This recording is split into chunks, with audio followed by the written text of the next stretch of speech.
त्याला कोणतरी पाठीशी घालतंय, सदावर ते रोज गरळ बघतोय, सदावर ते आता तर म्हणतोय मराठ्यांनी कशाला मागासवर्गीय व्हायचं. याचा अर्थ त्याला काय म्हणायचंय, त्याला मराठ्यांना आरक्षण मिळूच द्यायचं नाही. उद्या जरी सरकारने दिलं असं गृहीत धरा, देणार नाहीच, पण जरी दिलं तर उद्या हाच साप आहे हा जो परत कोर्टात जाऊ शकतो. बरं, ह्याला पोचतंय कोण, ह्याला पाठीशी घालतंय कोण? सगळे म्हणतायत की माननीय उपमुख्यमंत्र्याचा माणूस आहे, आणि उपमुख्यमंत्री जाहीर सांगतात की ह्यांनी माझ्यावर टीका केली. पण लक्षात घ्या, हा पोरांच्या भावना भडकवतोय. आज महाराष्ट्रामध्ये जे काही चाललंय ते फक्त सदावर्तेमुळे सुरू आहे. पोरं नैराश्यामध्ये चाललेत, घाणेरड्या वक्तव्यामुळे पोरं अस्वस्थ आहेत. प्रत्येक गावामध्ये किंवा प्रत्येक जिल्ह्यामध्ये एक तरी मराठ्याचं पोरग किंवा धनगराचं पोरग आरक्षणासाठी आत्महत्या करतं. हे चांगली गोष्ट नाही.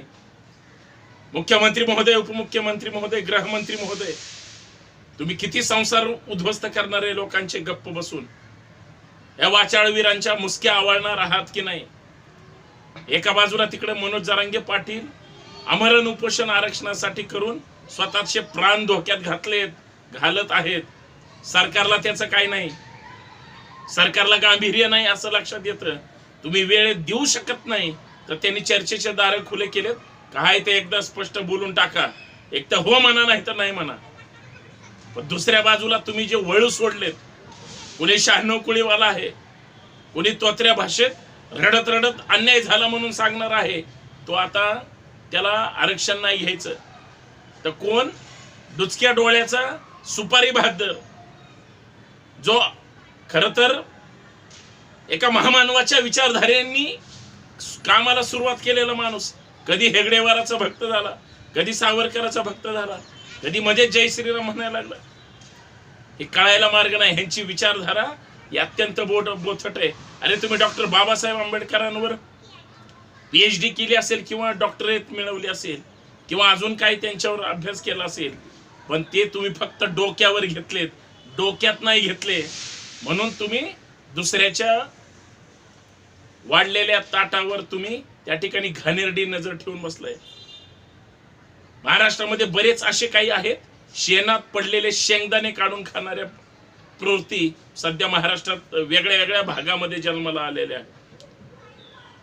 त्यांना तरुण उद्ध्वस्त होत आहेत, तरुणी उद्ध्वस्त होत आहेत, कुटुंब उद्ध्वस्त होत आहेत, हे दिसायलाच तयार नाही.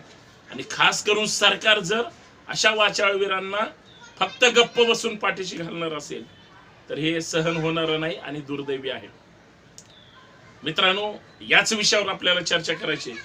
सर्वांना सप्रेम जय जाऊ. मी संतोष शिंदे आपल्या सर्वांचं मनपूर्वक स्वागत करतो. विनंती एवढीच आहे, हा व्हिडिओ शेवटपर्यंत पहा, जास्तीत जास्त सबस्क्राईब करा, जास्तीत जास्त शेअर करा, बेल आयकॉन दाबायला अजिबात विसरू नका. कारण तुम्ही आम्ही कनेक्ट राहिलं पाहिजे. आज तुमच्या माझ्या तरुण पोरांच्या जाती धर्माच्या नावावर डोक्यात जे विष कालवलं जात आहे, तुमच्या कॅसेट ज्या रिमिक्स केल्या जात आहेत, त्याच्यामध्ये प्रबोधनाचा महाजागर निर्माण करून आम्हाला तुम्हाला आपल्याला आपल्या विचारांची नांगरणी आणि पेरणी करायची.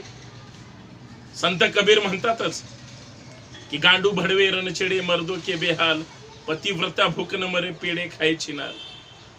आमची व्यवस्था एवढी घाणेरडी झाली, एवढी बेकार झाली की आमचे अडचणी, आमचे दुःख, आमचे जे काही आम्ही मागतोय, जे काही आम्ही मिळवण्यासाठी प्रयत्न करतोय, ह्या रानटी अविचारी लोकांना ते तुम्हाला आम्हाला द्यायचं नाही. आणि त्यांना द्यायचं नाही म्हणून ते अशा पद्धतीनं सोडाच्या भावनेतून बोलतायत, वागतायत. ते आज सत्तेत बसलेत. या राज्यामध्ये, या देशामध्ये तुम्ही आम्ही ओबीसींची जातीनिहाय जनगणना मागितली, 85% आहेत देशात. राज्यात सुद्धा कमी अधिक प्रमाणात जवळपास आहेत. त्यांची झाली म्हणजे सगळ्या जातींची होईल. एकदा तुम्हाला तुमची माझी जातीनिहाय आकडेवारी कळेल.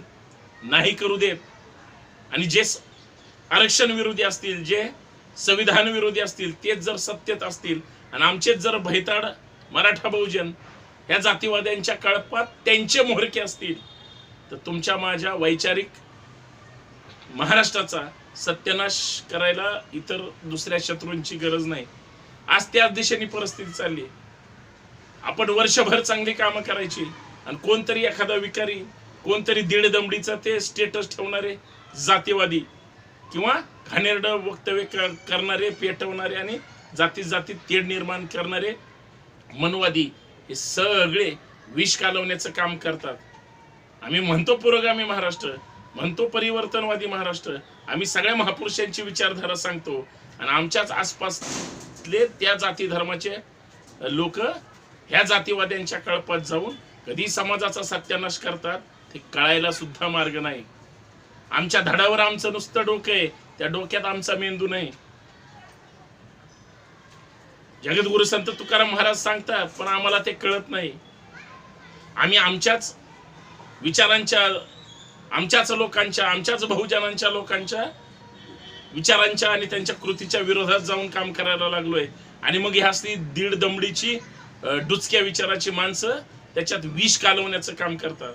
जगद्गुरु संत तुकाराम महाराज म्हणतात, भले जरी देव काशेची लंगोटी, नाठाळाच्या माती हानुकाठी. आता आम्हाला ते करावं लागेल असं वाटायला लागलंय. का करू नये?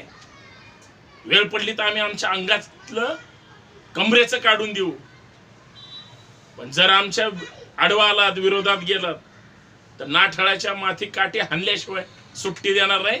मग तो डुचका असेल किंवा अजून कुणी असेल, काही तोत्रे, काही सुपारी फंटर, आमच्या महाराष्ट्रातल्या कुठल्याही पक्षाचा नेता असू द्या, त्याच्या सुद्धा करिअरची राख रांगोळी करण्याची सुपारी घेऊन काम हे लोक करतात. ठीक आहे, त्यांनी लहान मोठं होण्यासाठी काहीतरी केलेलं असतं. याचा अर्थ ते 100% नालायक आहेत म्हणून ज्या पद्धतीनं टार्गेट केलं जातंय. आणि हेही दीड दमडीचे नेते ज्यावेळेस समाजाचे प्रश्न असतात त्यावेळेस ते समाजाच्या पाठीशी उभं राहत नाहीत. या सगळ्या कपाळकरंट्यांचा आता बंदोबस्त करणं गरजेचं आहे. नेता बदलला पाहिजे. नेता जर लाचार असेल, त्यांच्या पक्षाच्या फक्त जय म्हणणार असेल, सतरंजा उचलणार असेल, मित्रांनो एक गोष्ट लक्षात घ्या, नेता बदलून बघा. विचारधारा जर तुमची पुळचट असेल आणि स्वार्थाची असेल, विचार सुद्धा बदला तरच काहीतरी वैचारिक क्रांती होईल. अन्यथा सतरंजा टाकण्यात तुमचं आयुष्य जाईल. सतरंजा टाकण्यात आणि नेत्याचं जय म्हणण्यात जाईल. तो हजारो कोटीचा मालक होईल, त्याच्यावर ईडीच्या रेड पडतील, तो सगळं सेटलमेंट करेल आणि तुम्ही मात्र त्याचा जय म्हणण्यात आयुष्य भिकेला लागेल. हे सुद्धा वेगळं सांगायची गरज नाही. म्हणून काही समाजावर येणारी काही वटवागुळ आहेत, गिधाड आहेत, वेगळ्या वेगळ्या पद्धतीनं समाज चांगलं काहीतरी करतोय, समाज संघर्ष करतोय, लाखोंच्या पद्धतीने एकत्र येतोय, हजारोंच्या संख्येनं एकत्र येतोय. काही दीड दमडीच्या लोकांना ते देखवत नाही. ह्या जर डुचक्या सदावर त्याला विचारा, ज्यावेळेस स्टेटस वरून लोक अचानक जमायचे आणि गाव बंद करायची, जरी ज्यांनी घाणेरडं काम केलंय त्याचा निषेधच आहे, पण त्यावेळेस जे बंद होते त्यावेळेस सदावर ते का बोलत नव्हतं. अत्यंत सरकार चुकीचे निर्णय घेतंय. कंत्राटी नोकर भरती आणली होती, कंत्राटी आता खाजगीकरण रुग्णालयाचं होणार होतं किंवा अजून शाळा त्या ठिकाणी कंत्राटी होणार होत्या, अजूनही करतील भविष्यात. उद्योग पळवले होते त्यावेळेस हे डुचके डाचके का बोलत नाहीत? हे महाराष्ट्राच्या हिताचं बोलत नाहीत, देशाचं हिताचं बोलत नाहीत, हे या जातीयवाद्यांच्या हिताचं, सरकारच्या हिताचं बोलतात. या सगळ्या सुपारी भातदारांचा वेळीच बंदोबस्त सरकारनेच करावा. अन्यथा हे जर रस्त्यावर फिरायला लागले तर महाराष्ट्रातली जनता त्यांना सुट्टीच देणार नाही. कारण महाराष्ट्रातल्या जनतेच्या हिताचं हे जर हिरावून घेत असतील, अशा लोकांना करायचं काय? आणि खास करून मीडियातली लोक त्यांना जे काही जागा देतात, स्पेस देतात, हे सुद्धा बंद केलं पाहिजे. हे माजलेत, लक्षात द्या. घाणेरडं वक्तव्य करतात, चिडून बोलतात, यांची वेळीच वैचारिक सुद्धा नसबंदी झाली पाहिजे. मीडियाने बहिष्कार घालून तरच जागेवर येतील. अन्यथा महाराष्ट्राचं वाटोळं करण्यात सदावर्ते सारख्यांना जे प्रतिनिधी त्या ठिकाणी महाराष्ट्रासमोर आणतात किंवा संधी देतात, ते माध्यम सुद्धा जबाबदार असतील, हे लक्षात ठेवा. धन्यवाद. जय जिजाऊ, जय शिवराय.